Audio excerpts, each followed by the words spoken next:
Your love has reached us, Vincent. Imagine that. Getting a message, well, feeling like you've gotten a message straight from an artist like Van Gogh right across the centuries. It does capture something, doesn't it? That Yeah. connection art can make. Yeah, this kind of bridge across time. But what if, technology could make that connection feel even more, I don't know, direct, more personal? Ah, exactly the point.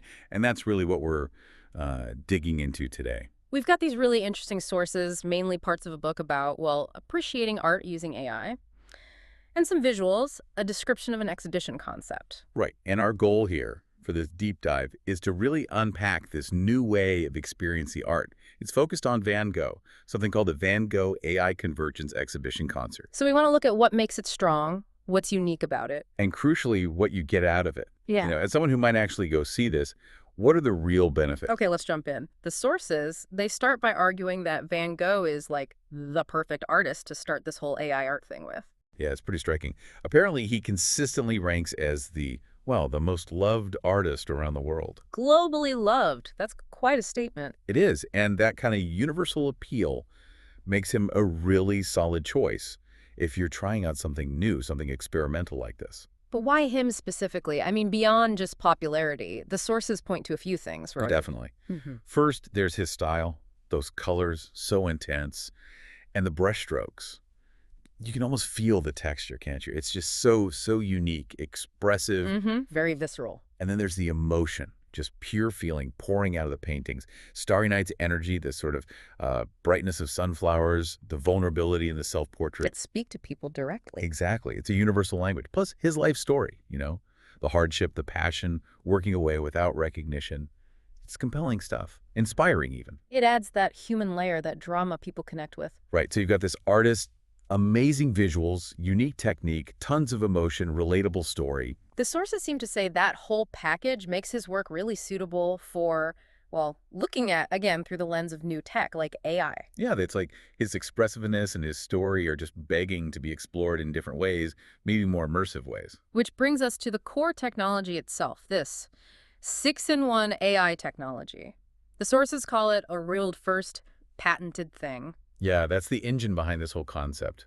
And it's framed as something really different, not just, projecting paintings bigger or adding some music. It's supposed to change how you experience the art fundamentally, from just looking. To participating, Mm-hmm. actively engaging with it. Okay, so break down the 6-in-1. What are the 6 parts? All right, so number one, obviously, is the painting, the art itself, the visual core. Yeah. Could be the original, could be a super high-res digital version. Mm-hmm. That's your starting point. Makes sense, foundational. Then number two, the text explanation.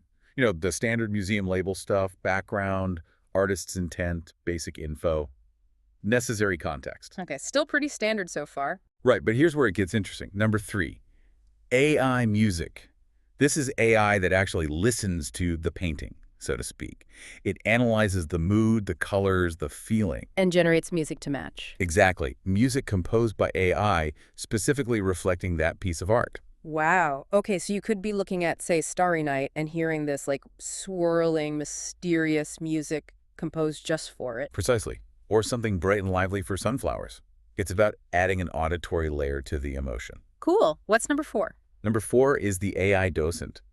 And this is key. It's not just a recording you press play on. It's real-time, interactive. Supposedly, yes. Yeah. It's AI providing explanations as you go, but personalized. It can analyze the painting and offer insights beyond a pre-written script. So potentially much deeper explanations. Yeah, and the sources mention it can pull info from Van Gogh's letters, his writings, so you get context maybe closer to his own perspective. And it's multi-language, which is important for accessibility. Okay, AI music, AI docent. What else? Number 5. Number 5 is lyrics, or they call it musical appreciation. Basically, songs with words inspired by the paintings. So not just instrumental AI music, but actual songs responding to the art. Seems like it. Another way to connect emotionally, maybe through storytelling in the lyrics. All right. And the last one, number 6. This one sounds pretty wild. It's the Artist AI Talk Hub. Talk Hub. Like, you talk to Van Gogh. Well, you talk to an AI trained on everything Van Gogh. His writings, analysis of his work, his known philosophies. You can supposedly ask it questions. You can have a conversation with a virtual Van Gogh. That's the idea, a simulated conversation, yeah. Okay, hang on. So let's recap the 6. Painting, text, AI music, AI docent lyrics, and this AI talk hub. That's the back. Putting those all together, it's way beyond just looking. You've got sight, sound, detailed info, songs, even like a conversation. It really shifts it towards being active, interactive, multisensory. That combination, that integration is what the sources are flagging as the big innovation here, the key differentiator. Right. So let's really focus on the benefits. What does this mean for you, the visitor walking in? What do you actually gain from all this tech? Yeah, good question. Because it sounds like the advantages go way beyond just, oh, I learned who painted this. It feels deeper than that. Totally. Take the AI docent, for example. Because it's real-time and AI-driven, it can offer a level of depth and personalization you just don't get from a standard audio guide. How so? Like, what could you actually do? Well, imagine you're looking at, say, bedroom in Arles. Instead of just hearing the basic facts, you could ask the AI docent, tell me more about his use of complementary colors here, or what was his feeling about this room based on his letters. And the AI could pull that specific info, tailored to my question. That's the potential, yeah. Drawing from that huge database letters, analysis, to give you a much more specific, nuanced answer right when you're curious about it. That changes the dynamic. You're not just passively receiving info, you're actively seeking it, guiding your own learning. Exactly. It makes it more of a dialogue. Then there's the AI music and the lyrics. Think about how much emotion is packed into art. Usually we just experience that visually. Right. But this adds sound music and songs designed specifically to echo or enhance the feeling of the painting.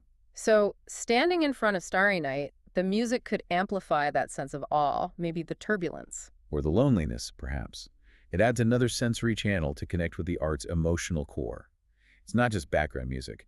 It's an interpretation in sound. That could be really powerful for immersion. Feeling the art, not just seeing it. Definitely. Making the experience richer, more memorable, potentially helping you connect on a deeper emotional level. Okay. And then the one that still sounds a bit like Sci-Fi the Artist AI Talk Hub, actually talking to an AI Van Gogh. Yeah, the sources really push this as maybe the most revolutionary piece. It's like opening a simulated hotline to the artist's brain. So you could ask it things like, why were sunflowers so important to you? Or what did art mean to you personally? Exactly. Questions like that. And the AI, using all its training data from his letters, his life, etc., would try to answer in a way that reflects his known thoughts and feelings. It's not him, obviously, but it's a way to engage with his ideas directly. Kind of. It's an interface for exploring his philosophy, his motivations in a conversational way. Instead of just reading art history books or his letters yourself, which is great but different, you get this interactive exploration. It makes his perspective feel more accessible. Like moving from studying him to interacting with a model of his mind. Something like that. It definitely offers a new angle on understanding the artist behind the art. Okay. What other benefits are mentioned? Another interesting one is the idea of personalized pathways. Meaning? The AI might be able to sort of notice what you're interested in, or maybe even gauge your emotional response somehow, and then suggest a custom route through the exhibition for you. Seriously? Yeah. So if I keep asking the AI docent about his time in Paris? It might suggest, hey, why not check out these specific paintings from his Paris period next?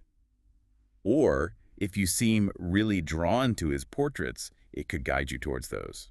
Like a dynamic personal curator tailoring the visit just for me? Well, avoiding that feeling of just following the crowd down a fixed path, Yeah. you explore based on what grabs you, that could be way more engaging. Definitely more personal. Okay, anything else? Does the experience end when you walk out the door? Apparently not. That's where the AI catalog comes in. A catalog?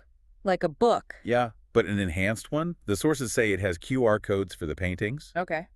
and scanning a code links you back to the AI features for that specific painting, the AI docent explanations, the AI music, even the artist's AI talk hub. So you can take the exhibition home, in a way. Exactly. You can revisit the art later, maybe listen to the music again while looking at the image, ask the AI Van Gogh a question you thought of later, discuss it with friends using the AI tools. That really extends the engagement, doesn't it? It's not just a one-off visit. It becomes an ongoing resource. Right. Allows for deeper reflection, continued learning.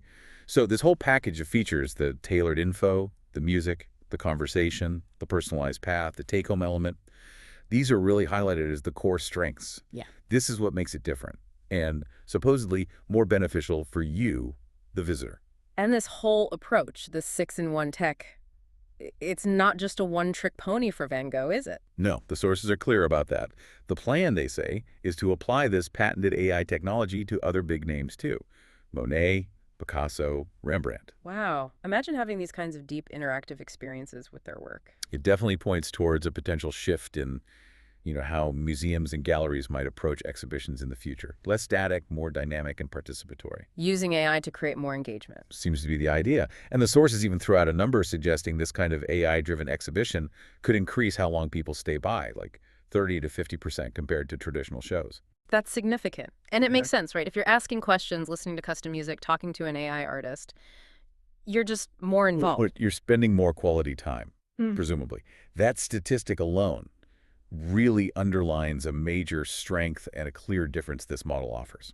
So wrapping this up then, the core idea is that this AI convergence, especially with this 6-in-1 approach, really changes the game for art appreciation Yeah, it moves it from just looking, which can feel passive. to something much more active, multisensory, even conversational. Right.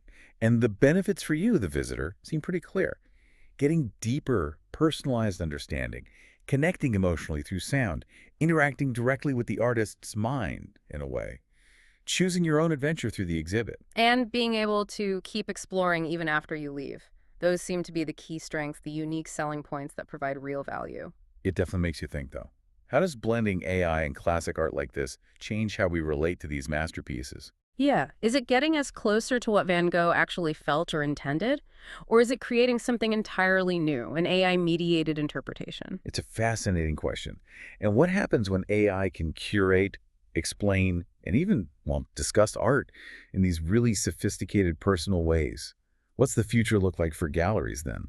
Definitely something to chew on next time you're thinking about art or your next museum visit. How do you want to connect? Is this the future?